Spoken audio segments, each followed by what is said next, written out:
Olá, boa noite a todos, sejam todos bem-vindos. Este é mais um dia de live do movimento Cuidar e Transformar. Quarta-feira a gente teve um imprevisto e infelizmente não foi possível, devido a problemas técnicos, fazer a live.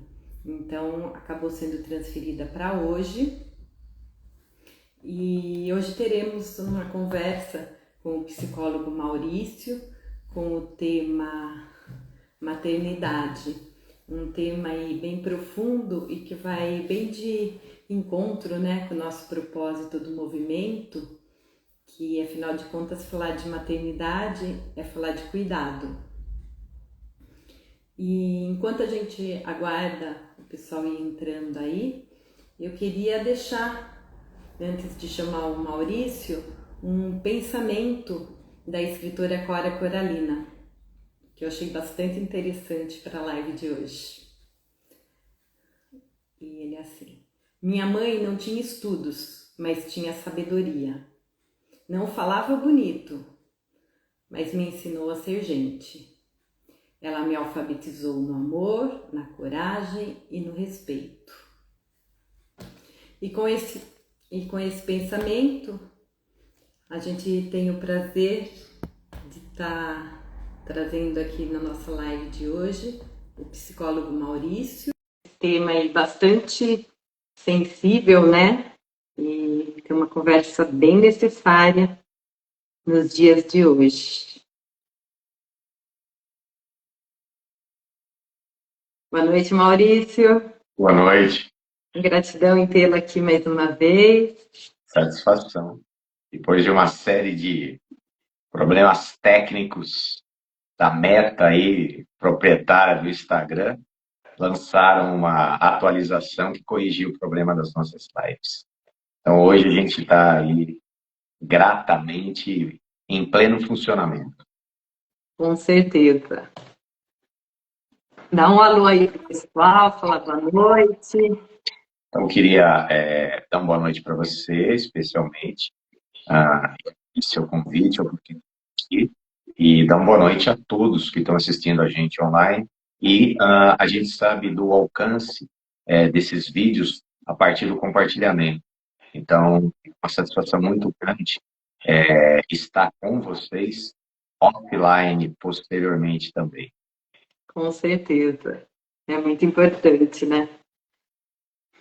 E acho que a gente pode dar início já, né? A esse tema. Perfeitamente. O tema da maternidade é um tema bem complexo, porque ele tem muitas nuances. Sempre teve muitas nuances. Mas, especialmente hoje, pelas transformações sociais, pelas questões econômicas, pela mudança de tecnologia, camadas dessas de complexidade foram acrescentadas ao exercício da maternidade. Então, assim, nós podemos aproveitar o nosso encontro para falar sobre os desafios da maternidade nesse mundo contemporâneo e sobre as mudanças e tentar pensar e refletir juntos sobre alternativas em como lidar com isso, certo? Conto com você também, Luciano, para dar um direcionamento à nossa conversa. Afinal, não tenho propriedade para falá-lo, afinal sou do gênero masculino, tá certo? Então, nada melhor do que uma entrevistadora para direcionar o interesse de vocês com relação àquilo que a gente pode humildemente acrescentar, pela experiência que a gente tem e pelo estudo que a gente tem com relação a esse assunto. Tá? Esse assunto da maternidade hoje, eu classifiquei 4 grandes grupos de desafios. Os primeiros estão relacionados à dificuldade da mulher moderna, contemporânea, conciliar trabalho e o cuidado com a família. O segundo diz respeito a uma sobrecarga mental e emocional que o exercício da maternidade por si só, ele já sempre estabeleceu e agora, no mundo contemporâneo, com essa aceleração frenética, o quanto que é custoso desequilibrante e às vezes até adoecedor. Nós temos também uma questão para falar, que é o estigma, o conceito da maternidade perfeita difundido nas redes sociais, especialmente por influenciadoras de grande alcance, e por uma questão ética eu não vou citar o nome, e a gente tem, por fim, a falta de desigualdade na prática da maternidade pela questão do gênero. Normalmente, a mãe fica com a maior parte ou toda a carga da maternidade. Então, temos esses 4 tópicos para abordar, e aí você decide qual que é o mais curioso para a gente começar a conversa. O mais curioso é que, assim, a sequência que você falou é exatamente bem parecida com a minha sequência aqui. Então, a gente está bem conectado aí.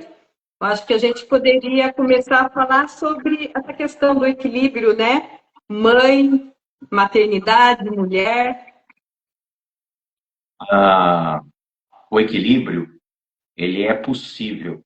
O que não é possível, ou que pelo menos eu não consigo fazer como psicólogo, é conseguir retirar da mãe um sentimento de culpa. Porque existe uma frase popular que diz: quando nasce uma mãe, nasce a culpa. O que eu quero dizer com isso? Uma mãe que eu atendo, que se dedica muito aos filhos, ela se sente culpada por negligenciar o trabalho. Uma mãe que se dedica muito ao trabalho se sente culpada por negligenciar os filhos. Então, é uma equação sem solução, tá certo? Então, o meu trabalho, cabe dizer, infelizmente, já que não tem solução para essa questão, vamos aprender a conviver com um sentimento de culpa, apesar da certeza que ele é totalmente injusto. Afinal, o exercício da maternidade é uma das tarefas mais complexas e exigentes que existem dentro da existência humana.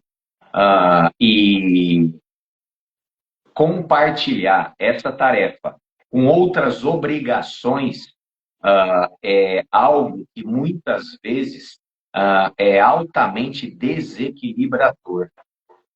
Então, a gente tem algumas coisas aqui para poder chamar a atenção e refletir. Primeira coisa o mercado de trabalho é excessivamente competitivo. E no ambiente competitivo, cada ponto conta. Então, a questão da mulher ter a maternidade e o benefício extremamente justo da licença maternidade faz com que a mulher seja preterida em termos de contratação comparativamente com homens dentro de uma faixa etária. Não é incomum, de uma forma sutil, departamentos de recrutamento e seleção sondarem para ver se essa mulher tem algum tipo de ambição na maternidade, porque isso poderia ser um impeditivo. Essa prática é uma prática, além de imoral, é uma prática ilegal, porque caracteriza uma discriminação. Mas, infelizmente, o mundo não é como a gente imagina e isso acontece. Segunda coisa, diz respeito à falta de políticas de apoio. Nós não temos creches aparelhadas em quantidade suficiente para atender a necessidade dessas mães, e quando as temos, ela não está dentro das características. Eu só aceito a criança depois dos 2 anos. Até lá eu faço o quê? Se a minha licença maternidade é de 6 meses. E às vezes eu precisei adiantar um pouquinho no final da minha gravidez. As empresas pouco aparelhadas ou conscientes da necessidade da flexibilidade de horário da mãe diante da maternidade. Afinal, uma criança ela tem uma quantidade enorme de imprevistos, especialmente questões relacionadas à saúde. Todo mundo aí que lida com criança sabe o quanto que a primeira infância é formadora do sistema imunológico e qualquer socialização acaba tornando a criança uma esponjinha de infecções viróticas e bacterianas, quando não é outra coisa. E muitas vezes a empresa não entende ou não tem bons olhos com relação à necessidade da mãe da atenção e cuidados médicos ao seu filho. Então, precisamos de uma conscientização maior com relação a isso. E, fora isso, outras políticas públicas que poderiam estar incentivando. Afinal, a mulher é uma força de trabalho altamente necessária na sociedade contemporânea. E, diante disso, é injusto que ela tenha o mesmo tipo de tratamento por conta justamente dessa diferenciação. E quem faz essas políticas e rege esse tipo de ação, muitas vezes preconceituosa e discriminatória, normalmente é casado e tem filhos, ou com certeza foi filho de uma mãe que precisou de um bom tempo para cuidá-lo e tê-lo hoje na posição que ele ocupa de liderança no mercado organizacional, tá certo? E a gente tem, por último, aquela questão, que é a questão da autocrítica e da culpabilização. Porque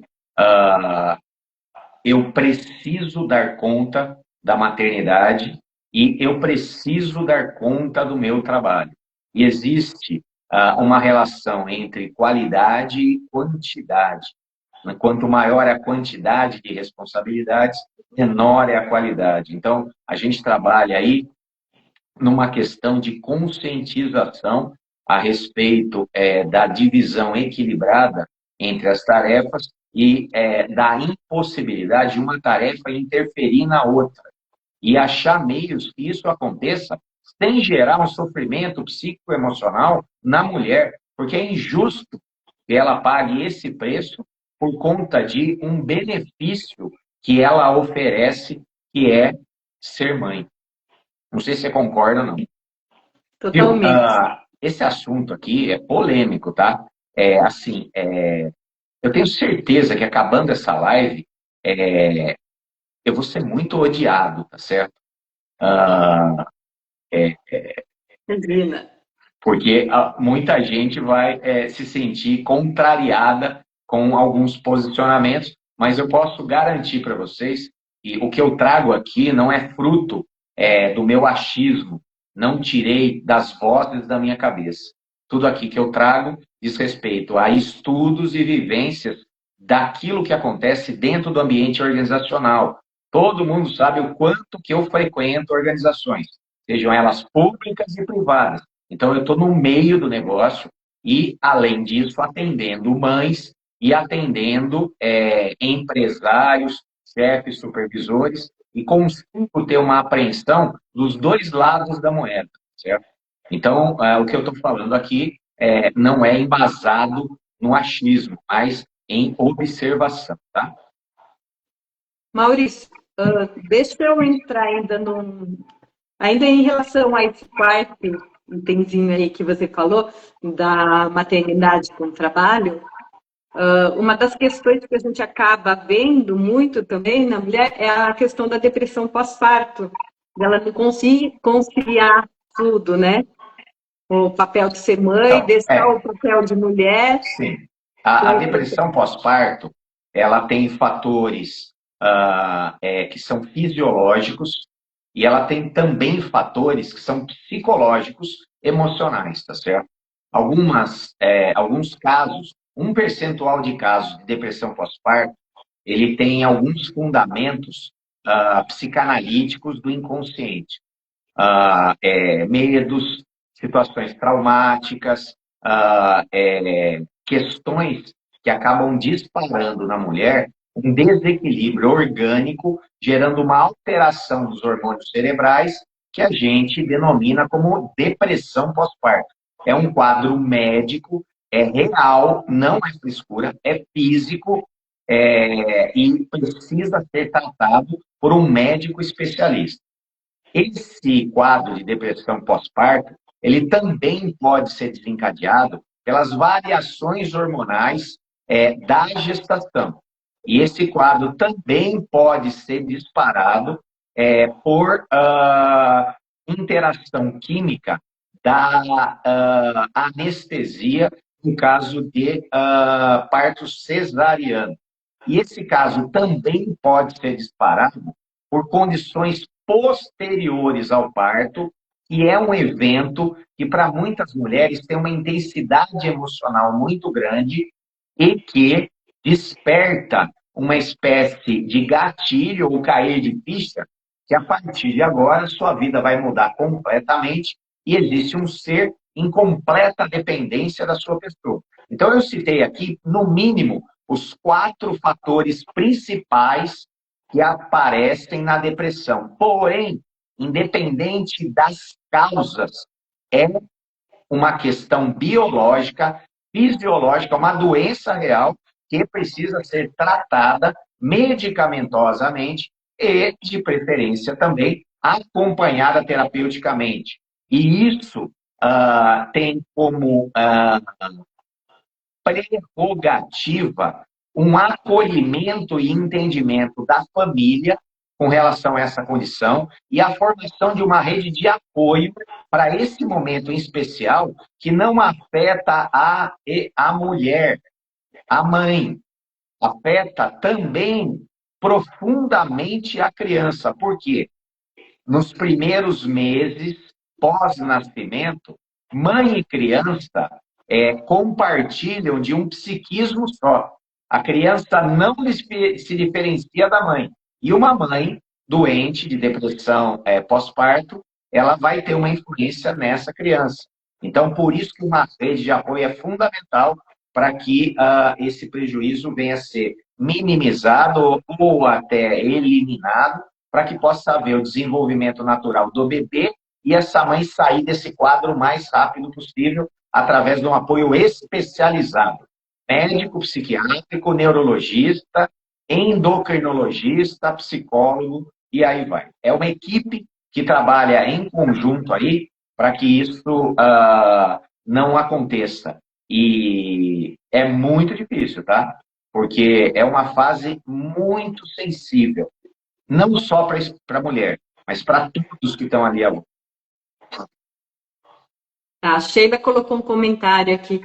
O problema é que quando nasce um filho, muitas famílias esquecem das mães. E o que você acha que ela quer dizer com isso? A mãe, ela está numa fase super sensível, né? Está super carente.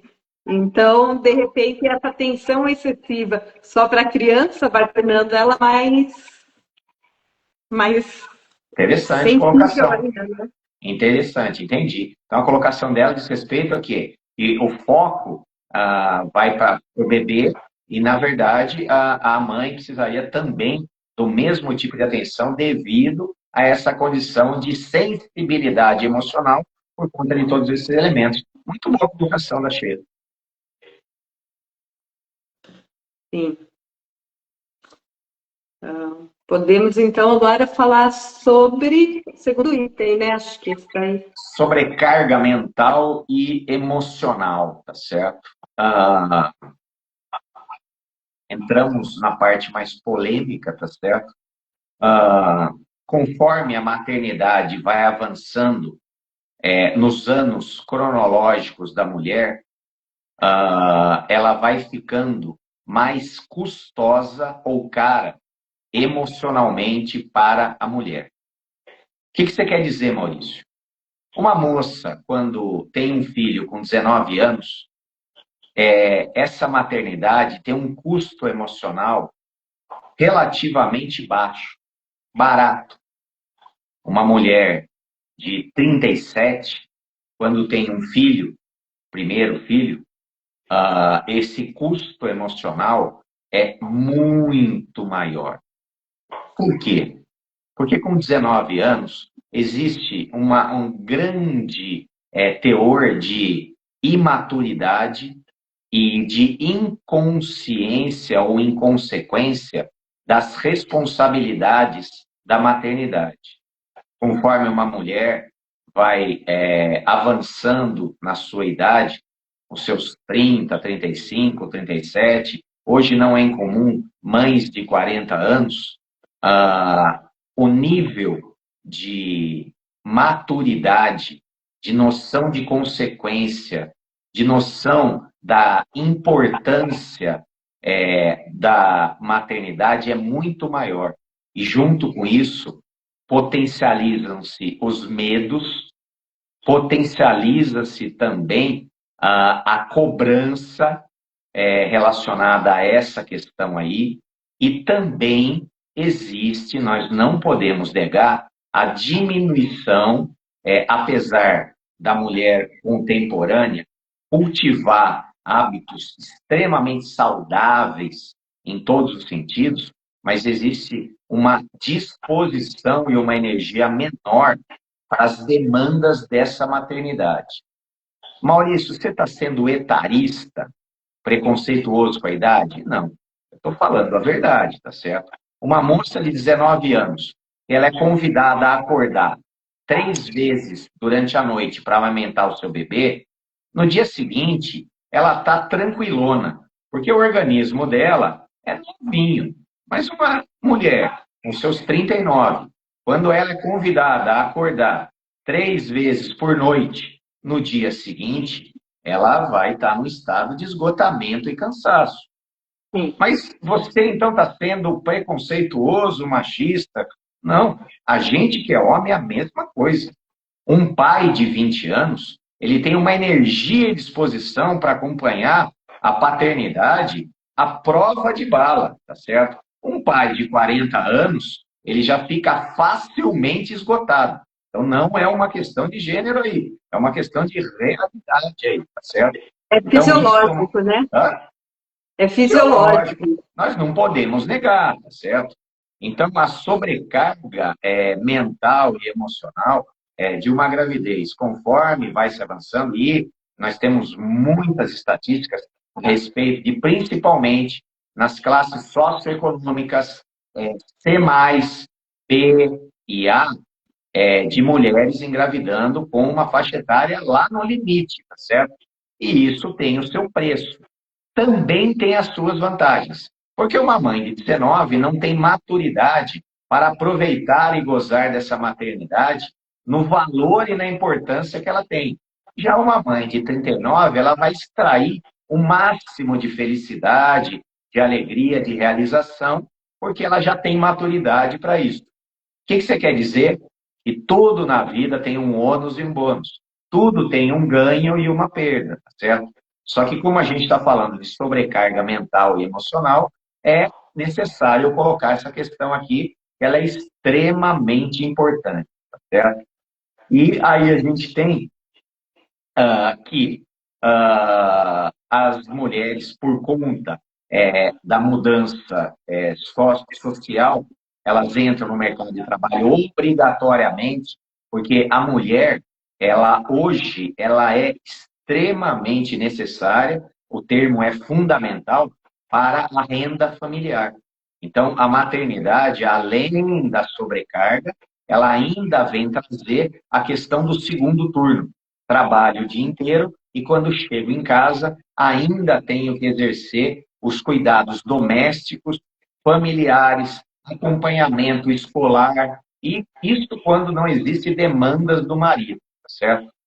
Outra questão que é muito premente, que é desequilibrada, lógico, de forma generalizada, existem exceções para todos os casos, toda regra tem exceção, a mulher, ela é aquela que carrega e que porta a grande parte da preocupação com o bem-estar, educação e futuro dos filhos.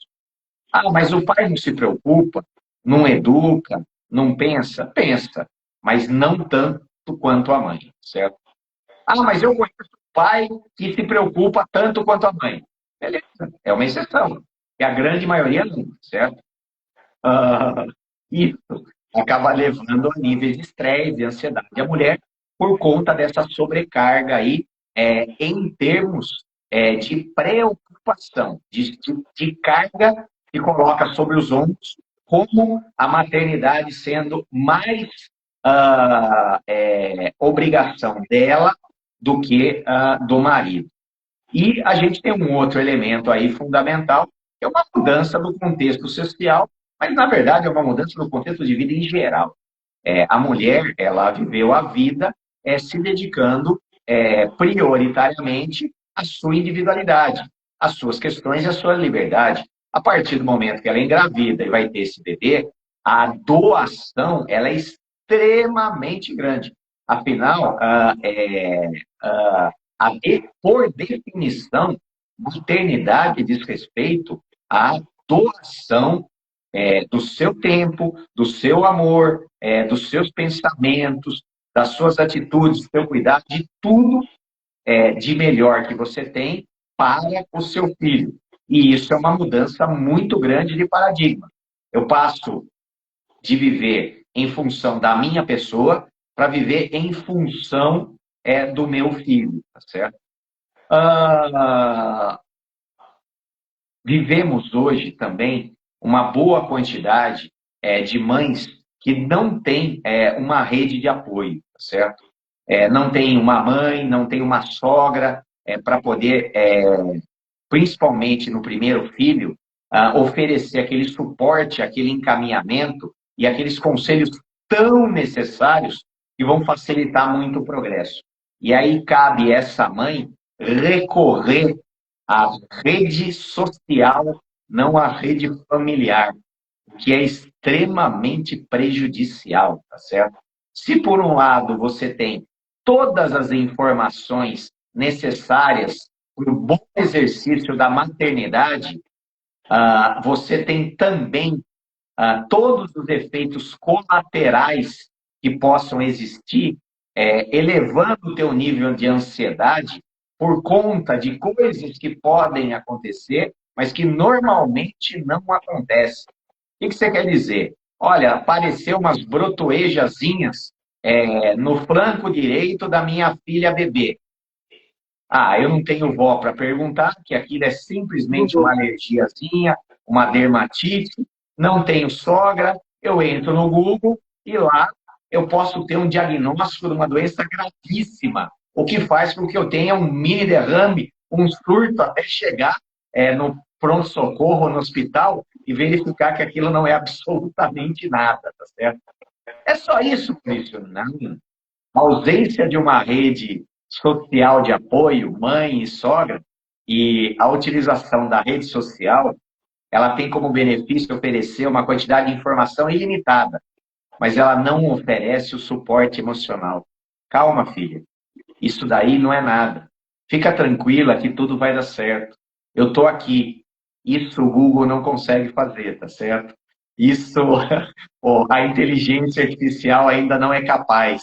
Então, essa mãe, ela fica com a informação, mas não fica com o suporte afetivo, a tranquilidade, a segurança e a proteção que essa rede familiar poderia oferecer. E tem o isolamento também, tá? Aquele grupo que eu fazia parte, agora na minha maternidade, eles só vêm visitar, dá aquela passadinha rapidinho e vaza, porque eu tenho a dedicação à criança e elas têm a grande dedicação à vida delas, né? Então, eu me sinto afastada e demora um bom tempo para que eu consiga me integrar à bolha de interesse das novas mães. E aí é uma migração entre a bolha das que não são mães para a bolha das que são mães. E esse intervalo normalmente é sofrido. E é bem diferente, né? As bolhas também, né? Tem todo esse período de adaptação que é bem... Às vezes, algumas mães, elas ficam contentes de poder compartilhar as angústias com outras que estão vivendo a mesma coisa.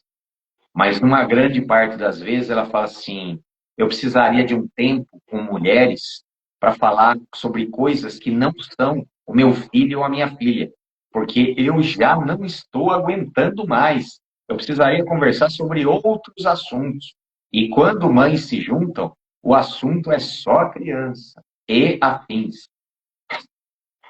Sim. Mas é difícil, né? Você, como uma mãe recente, manter o contato e conversar com outras pessoas que não sejam aquilo que você está passando, né? Então, é como eu te falei, né? É uma migração, você vai achar, demora um pouco, depois que você acha, tem essa integração, mas é uma integração que envolve uma migração de assunto, da mesma forma que houve uma migração de investimento. Porque antes, o meu investimento de tempo, de dinheiro, de energia, de pensamento, de sentimento, era na minha individualidade, na minha vida, nos meus hobbies. Agora, a maternidade me chama a viver a vida para o meu filho. A maternidade diz respeito a uma doação incomparável. Incomparável. Porque você tem um serzinho ali, e se não for você, ele não sobrevive. Então, esse é o tipo de entendimento que ele é importante e fundamental. E qualquer pessoa com o mínimo de responsabilidade acaba se envolvendo com isso numa intensidade muito grande, que acaba causando esse desgaste, essa perda de energia psíquica e emocional. Isso está errado? Não! Está certo, faz parte. Sempre existiu. Agora é um pouco pior, porque a nossa vida é mais frenética. Agora é pouco pior, porque a gente é mais isolado socialmente. Agora é um pouco pior, porque tem a questão do trabalho. Agora é um pouco pior, porque tem a questão da mudança de faixa etária da maternidade. E aí vai. Então, assim, muitas coisas pioraram. Ah, teve coisa que melhorou? Claro. A tecnologia e o mercado de consumo de itens e produtos para bebê melhorou 10.000%. Você pode comprar qualquer item relacionados à maternagem aí, pela Shopee, que está acessível imediatamente a você. Vai usar ali 2, 3 semanas, mas tem. Outra forma de fuga também poderia ser atividade física, né? Fazer uma yoga, uma meditação, algo que conseguisse silenciar um pouquinho a mente dessa mulher também, né? Só que para isso, nada favorece. A questão da amamentação, a questão da jornada de trabalho, a questão de uma divisão desequilibrada de atividades entre a esposa e o marido, entre a mãe e o pai, porque é um desequilíbrio também nas atividades de cuidado à criança, são as visitas. Então, assim, já é difícil dar conta do que tem que dar conta. E aí, como é que eu vou tirar um tempo para cuidar de mim? Seria o ideal? Óbvio, mas infelizmente não é o que acontece na prática do dia a dia, certo? A mãe de primeiro filho, especialmente, hoje na contemporaneidade, é a pessoa que está se movimentando demais, se debatendo para ficar com o nariz fora da água, de tanta responsabilidade, tanta atividade, então não é fácil, tá? Sim. E outro assunto polêmico é a ausência dos pais, ou ausência total, ou ausência presente dos pais nessa questão de ajudar. Não existe uma definição clara sobre o que é pior. Uma mãe que não tem a presença física do marido dentro de casa, ou uma mãe que tem a presença só física do marido dentro de casa. Ainda não existe um consenso sobre isso. O que seria o ideal é que tivesse a presença física e também uma presença emocional, uma presença na função paterna, que é segurança e proteção. E, especialmente na contemporaneidade, uma divisão equilibrada de tarefas domésticas e uma divisão equilibrada da maternagem, que é o cuidado da criança. O pai não consegue amamentar? É óbvio.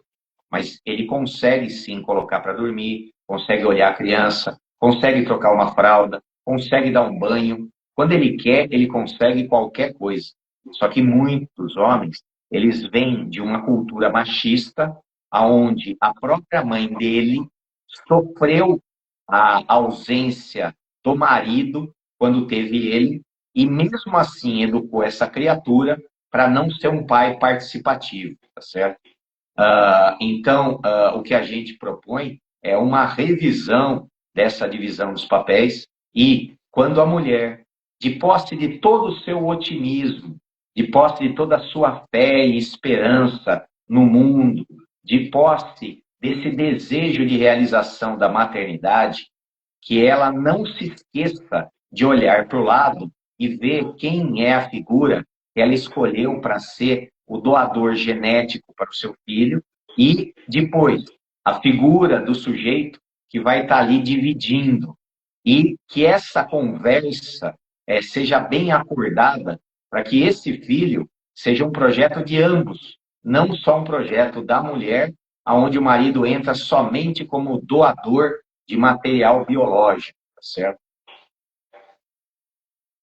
Sem dúvida.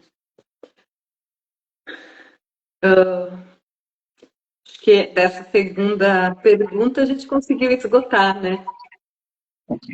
Sim. Os assuntos.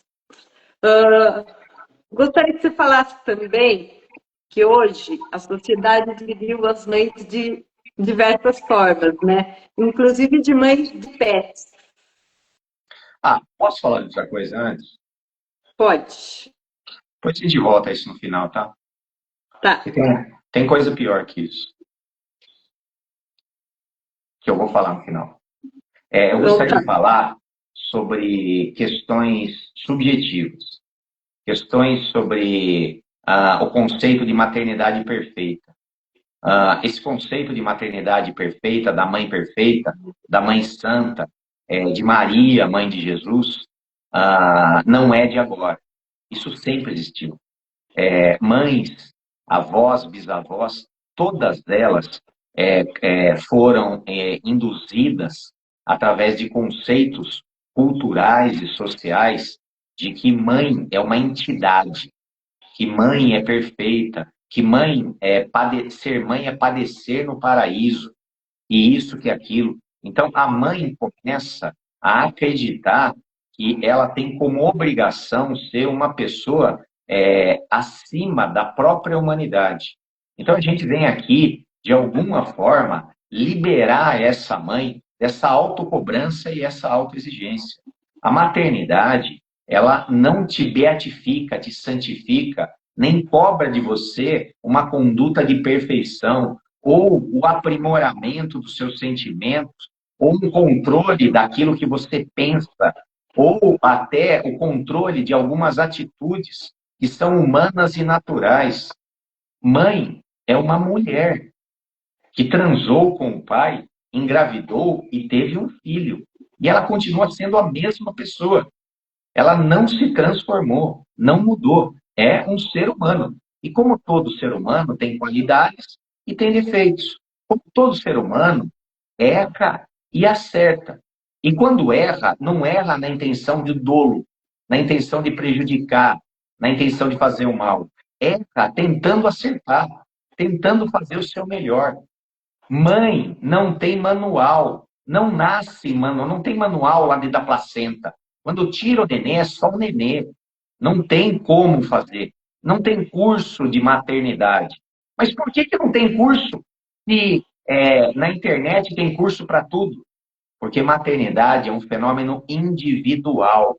Quem inventar um curso de maternidade vai ter que fazer um curso para cada mãe, cada mulher, cada lugar, cada situação, cada particularidade. Isso não existe.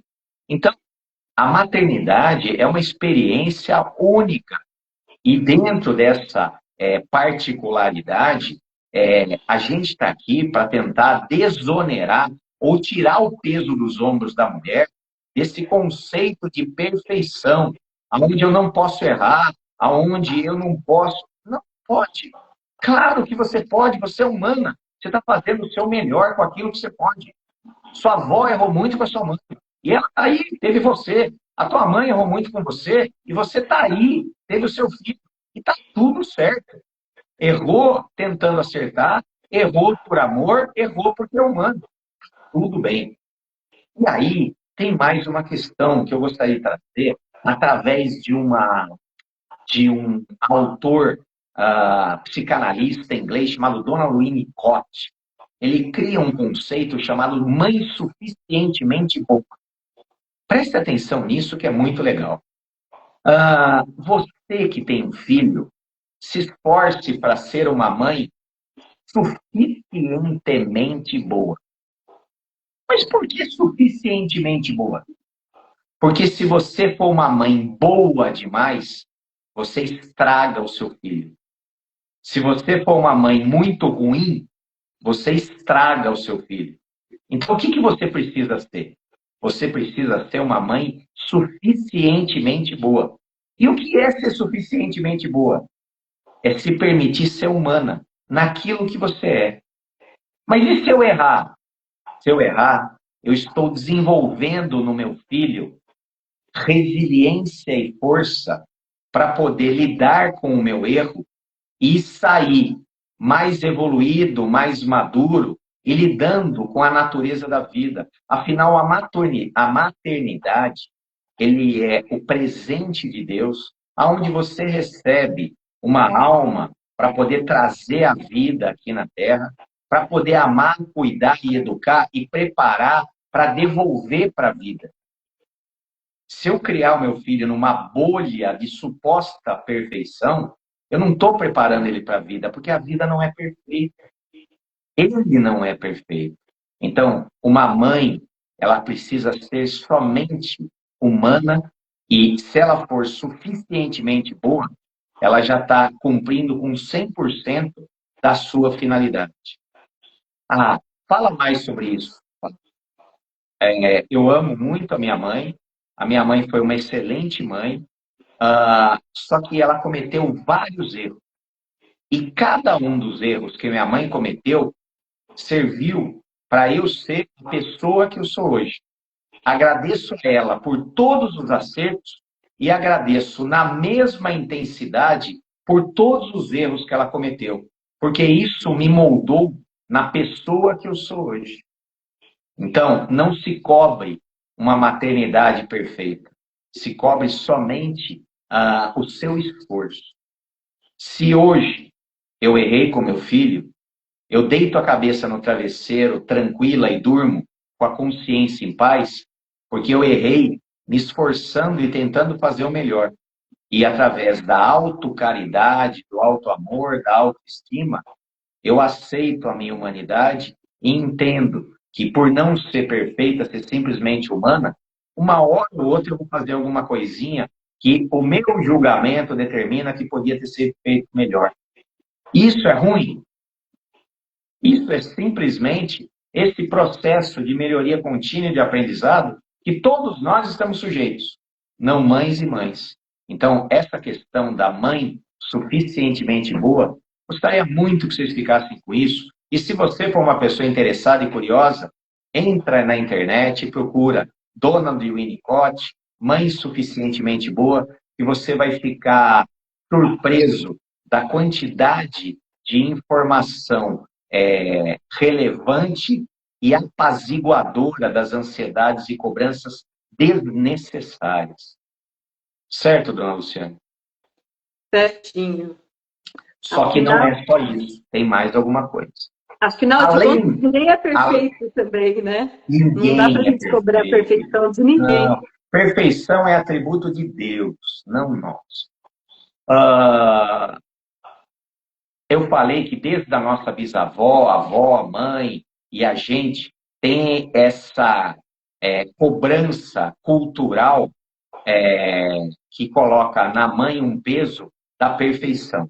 E que o Donald Winnicott tenta aliviar esse peso através dessa liberação, e você ser humana. E sendo humana, você vai ser uma boa mãe. Só que além dessa questão cultural, hoje, nós temos um fenômeno das redes sociais, aonde você vê fotos de mães tendo atitudes extraordinárias. E as pessoas que seguem esses influenciadores mães com essas atitudes excepcionais, de forma ignorante e indevida, acabam comparando a sua maternidade com a maternidade da outra.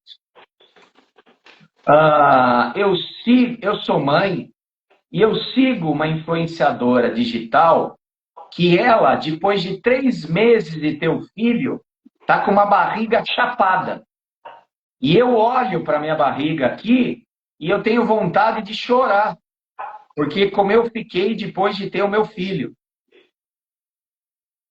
Isso é uma comparação injusta. A pessoa que você segue na rede social, que teve um filho, ela é uma influenciadora digital. Ela passa 4 horas na academia, ela passa mais 3 horas fazendo procedimentos estéticos. Ela tem uma nutricionista só para ela. Ela tem uma cozinheira ou um restaurante que manda as marmitinhas veganas para ela com os suplementos.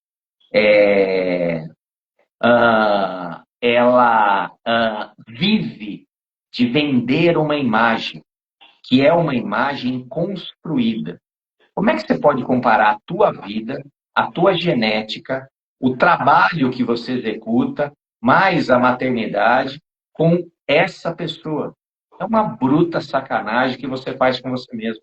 Então, Maurício, dá uma sugestão para mim. Para de seguir essas pessoas, porque isso não agrega nada na vida sua. Para. Se for para seguir, siga a gente que vai te ensinar coisa boa. Não que vai fazer você se sentir miserável e culpada por não conseguir atingir esse ideal de perfeição que só é atingido baseado nesse nível de investimento. Sim, e essas influenciadoras, elas têm uma rede de apoio muito grande, né? Tanto para elas como para os filhos. Não só familiar, mas não, tem 2 babá que operam em turno, cozinheira, faxineira, lavadora, aí criança. O que é isso? De quem você está falando, Maurício? Eticamente, não é legal eu falar que eu estou falando da Virgínia, que eu estou falando da Vitube. Então, eu não vou fazer isso, tá certo? Vocês não sabem disso. Que são essas pessoas que eu estou me referindo. Aí você olha lá, a Vitube, ela teve 3 filhos e está maravilhosa, mas óbvio, ela passa o dia inteiro fazendo atividade. Ai, mas o marido dela é tão participativo. Esqueci o nome daquele cara. O marido da Vitube. Peraí. Paciente, pessoal que está me assistindo. Eu não sei também. Alguém aí sabe também? Poderia É do colaborar? BBB, é do BBB. Eliezer participou do BBB. Nossa, o Eliezer, eu vejo, eu sigo a Vitube e o Eliezer é um pai maravilhoso. O Eliezer, ele dá banho no bebê, ele troca fralda, ele fica com a criança. O Eliezer não trabalha. Ele vive do dinheiro da Vitube e das propagandas e publicidades. Como é que você vai comparar o seu marido, que trabalha o dia inteiro, com o Eliezer, que ele tem como atividade profissional aparecer nos vídeos da esposa, posando de bom pai, fortão, bonitão, paciente, carinhoso, atencioso, que não se irrita com nada, uma cara ótima depois que acorda. Vocês estão entendendo? É mentira, não caiam nessa. E, de preferência, para a sua saúde mental, bloqueie essas pessoas para você acompanhar a gente de verdade, de carne e osso, para ver a realidade, que não tem nada a ver com isso. Perfeito?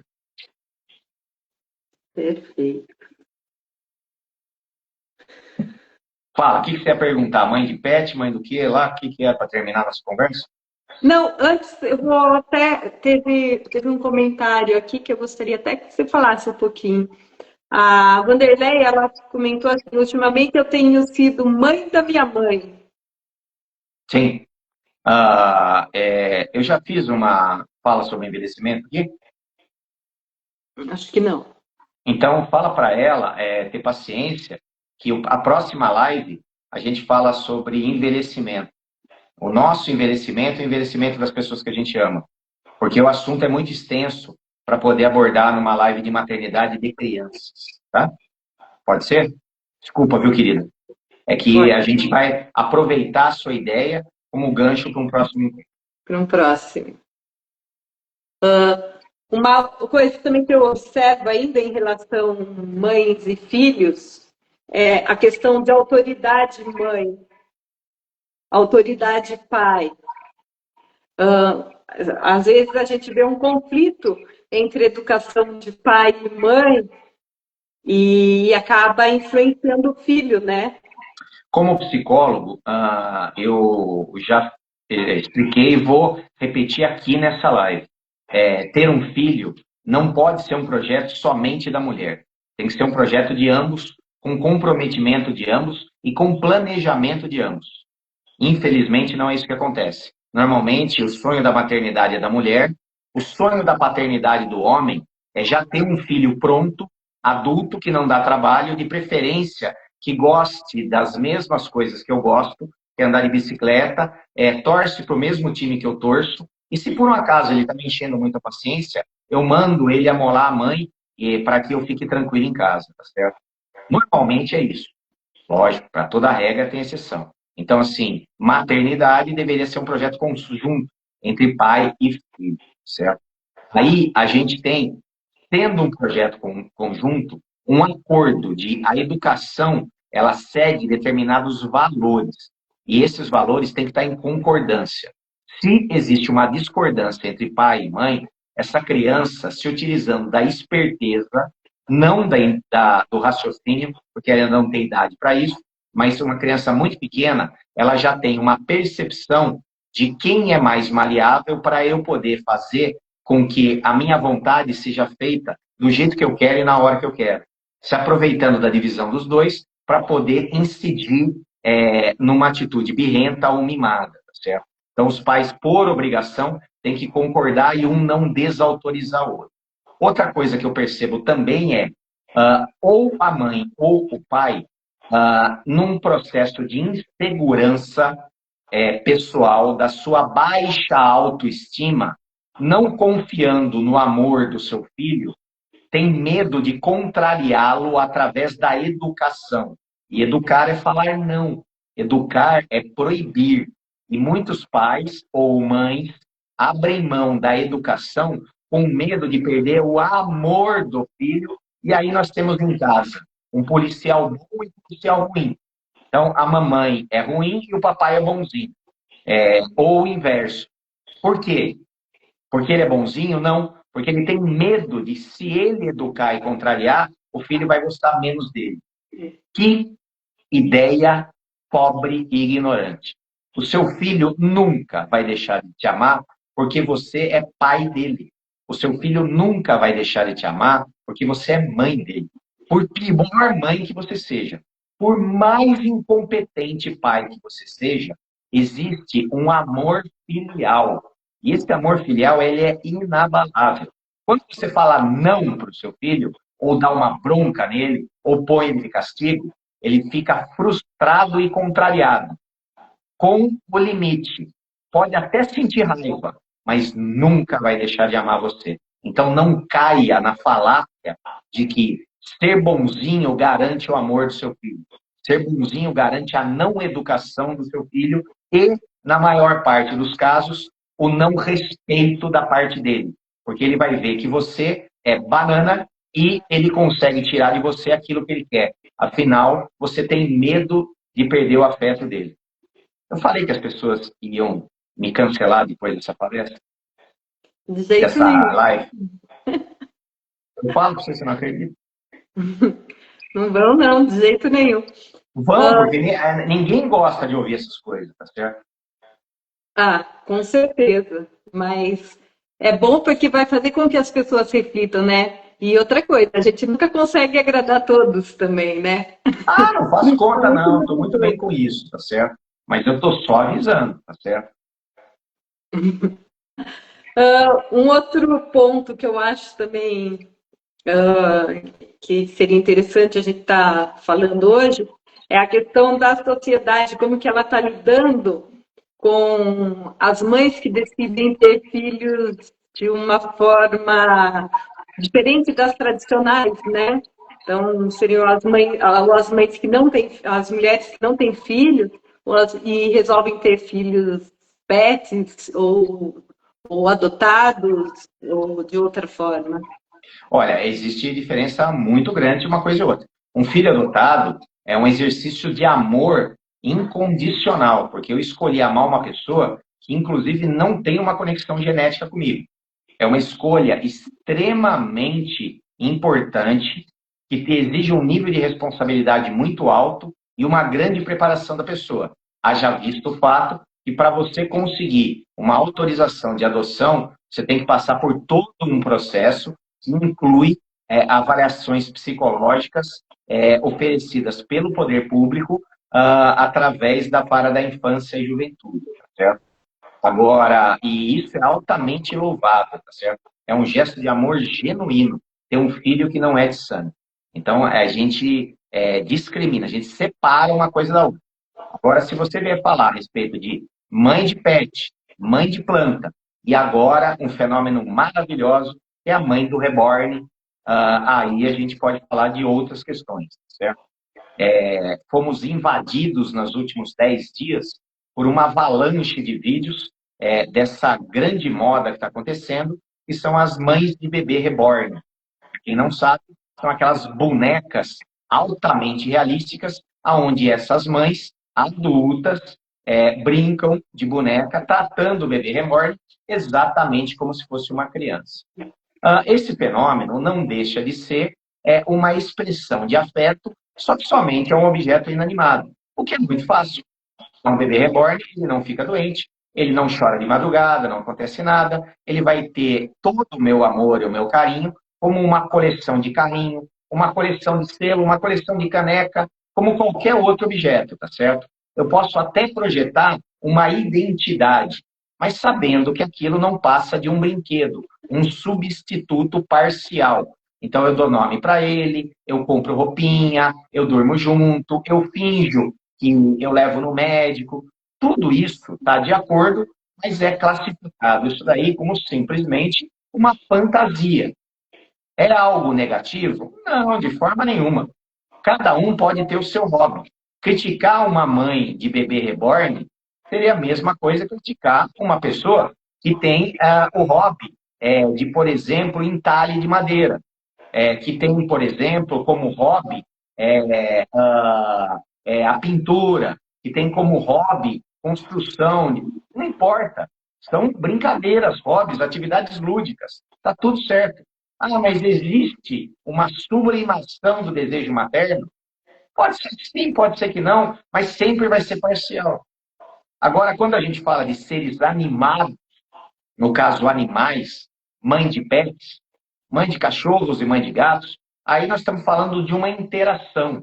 E interação, o que, que é? É uma dialética, via de mão dupla, aonde o animal ele recebe o amor e ele retribui o amor.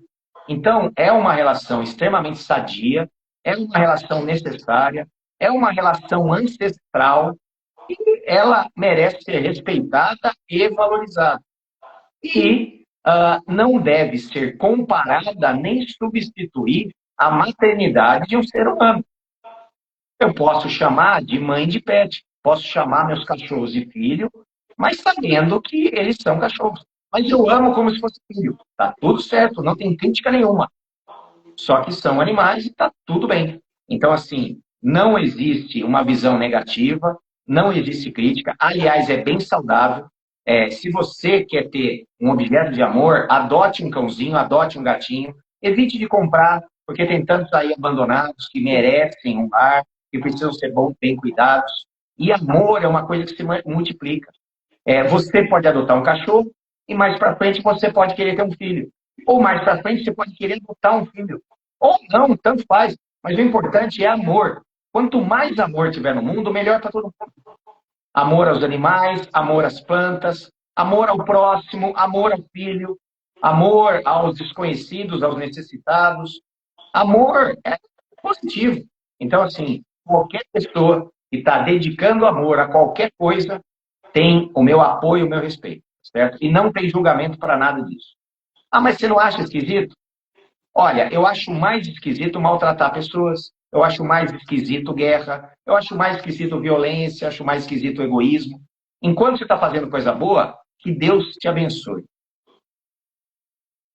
Sem dúvida. E mesmo porque o pet, muitas vezes, ele dá vida ao casal novamente, né? Amor incondicional, carinho. Atendi um paciente aqui. As pessoas gostam quando eu falo dos meus pacientes, tá certo? Porque são exemplos reais de prática. Atendi um paciente há 52 anos. Ele falou, eu chego em casa, a única pessoa que fica feliz é a minha pinche. Ela corre para mim, ela pula no meu colo, ela lambe a minha boca. É a única pessoa que eu sinto que me ama. Eu chego em casa, minha mulher mal me cumprimenta. As minhas filhas só dirigem a palavra para mim para me pedir dinheiro. Ninguém pergunta como foi o meu dia, como eu estou me sentindo, o que eu quero, o que eu não quero. O único amor que eu tenho em casa é do meu cachorro. Eu falo, sinto muito. Isso sim é triste, você está entendendo? Feliz por ter um animal, mas triste por ter humanos à volta que não conseguem fazer essa troca de afeto tão necessária para todos. E de reconhecimento, valorização e até respeito. Porque esse pai foi um cara que trabalhou a vida inteira para oferecer o melhor para a esposa e para os filhos. Não que a esposa também não tivesse trabalhado, criado os filhos, tudo. Obviamente, cada um dentro do seu papel, certo? Sim. Rosane escreveu aqui. Os animais também ensinam as crianças a desenvolver amor, empatia e responsabilidade. Perfeitamente. Animal, para a criança, tem um valor no desenvolvimento psíquico, emocional e até cognitivo. Não é incomum crianças se desenvolverem até intelectualmente na interação com os animais. E nós temos também terapias baseadas em animais. Existem animais que visitam centros de oncologia, existe um tratamento baseado na interação com o animal chamado ecoterapia, aonde crianças com problemas graves, através do trato e do manejo e do passeio com o cavalo, conseguem se desenvolver fisicamente, emocionalmente, até mentalmente. Então, assim, animal, na verdade, não é só animal. Qualquer troca de afeto faz bem para o ser humano. O ser humano, por natureza, ele é gregário, ele é carente, ele precisa de amor. Tudo aquilo que nos afasta do contato afetivo é prejudicial. Tudo aquilo que nos aproxima de ter bem-querer, de ter carinho, de ter troca, é saudável, positivo e merece ser incentivado. Então, não julguem e não critiquem mãe de pet, mãe de planta, mãe de reborn, mãe de qualquer mãe, porque são pessoas que têm amor para dar. Certo? Sem dúvida. Maurício, acho que o nosso tempo já está esgotando. Isso. Não sei se tem alguém aí querendo fazer alguma pergunta, algum comentário. Mas acho que não tem nada que passou. Para terminar, o que a gente propõe aqui? Investimento em política pública para melhorar as condições da mulher no exercício da maternidade, ela tem um suporte para poder não se desgastar tanto. Promoção da corresponsabilidade. Não adianta ser corretivo, tem que ser preventivo.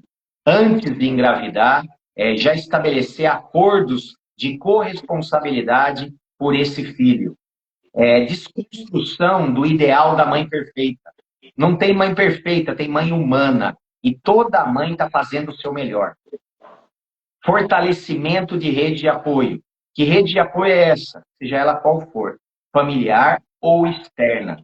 E conscientização e combate a qualquer estigma contra a maternidade. Seja profissional, seja preconceito com relação à questão de gênero, às dificuldades que a mulher passa, às variações, a tudo aquilo que acontece. Temos que tratar a maternidade com igualdade em todas as áreas, em todos os setores. E o que acontece hoje, infelizmente, é um preconceito onde a mulher, pelo benefício e o milagre e a vantagem da maternidade, ela tem prejuízo por esses estigmas. Então, estamos aqui, humildemente, na tentativa de levantar reflexões para tentar transformar a maternidade numa coisa que seja positiva para todos. Então, saúdo todas as mães, parabenizo todas as mães por esse domingo, que Deus abençoe a todos, continue dando força e fé para essa tarefa, que é uma tarefa digna de Deus, porque você está dando luz à vida e agindo como co-criadora, compartilhando a criação com Deus, tá bom? Obrigado, Luciane, pela oportunidade. Obrigado a todo mundo que está assistindo a gente e quem vai assistir depois a live aí que ficou gravada. Boa noite e bom domingo para todos, tá bom? Boa noite, obrigada a todos, a todas as mães, um feliz Dia das Mães e até a próxima. Tchau. Tchau, obrigada, Maurício.